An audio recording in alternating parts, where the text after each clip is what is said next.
বাংলাদেশের জনগণ আর বিভেদ, বিরোধ, প্রতিহিংসা, প্রতিশোধের রাজনীতি তারা চায় না। রাজনৈতিক দলগুলোকে এ কারণেই জনগণের কাছে সেভাবে জবাবদিহি করতে হবে। রাজনৈতিক দলগুলোর কাছে জনগণ চায় রাজনীতির গুণগত পরিবর্তন। সুতরাং আসো, কথামালার রাজনীতি নয়, বরং আমরা শুরু করি মানুষের জীবন মান উন্নয়নের রাজনীতি। বিএনপি বর্তমানে দেশে বিদেশে কর্মসংস্থান সৃষ্টি এবং নিরাপদ কর্ম পরিবেশ নিশ্চিত করার রাজনৈতিক কর্মসূচি এবং পরিকল্পনা গ্রহণ করছে। এর মধ্যে কয়েকটি প্ল্যান প্রোগ্রাম আমি তোমাদের সামনে তুলে ধরেছি। এর বাইরেও আমরা কৃষি, ক্রীড়া, স্বাস্থ্য, পরিবেশ সহ প্রতিটি সেক্টরে সুনির্দিষ্ট পরিকল্পনা নিয়ে আমরা কাজ করছি।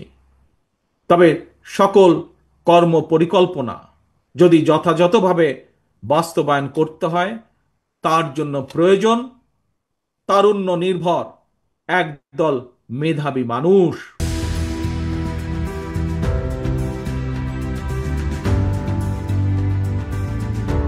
আমি আজ দৃঢ়ভাবে বিশ্বাস করি এই সকল মেধাবী মানুষ আজকে আমার সামনে যারা লক্ষ লক্ষ ভাই বোনেরা উপস্থিত, তোমাদের মধ্যে এবং তোমাদের মতন যারা সারা বাংলাদেশে তরুণরা ছড়িয়ে ছিটিয়ে রয়েছে, তোমাদের ভিতরে রয়েছে।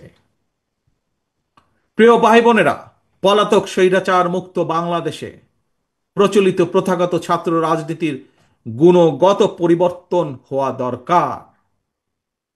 জাতীয় রাজনীতি সম্পর্কে সচেতন থাকার পাশাপাশি প্রতিটি ক্যাম্পাসের সমস্যা সম্ভাবনা নিয়ে শিক্ষার্থী এবং ছাত্র সংগঠনগুলোকে সোচ্চার থাকা জরুরি। আগামীর বাংলাদেশে একটি জ্ঞান এবং মেধাভিত্তিক শাসন প্রশাসনের জন্য তোমরা তোমাদের নিজেদেরকে যোগ্যতম হিসেবে গড়ে তোলার প্রতিজ্ঞা করতে হবে।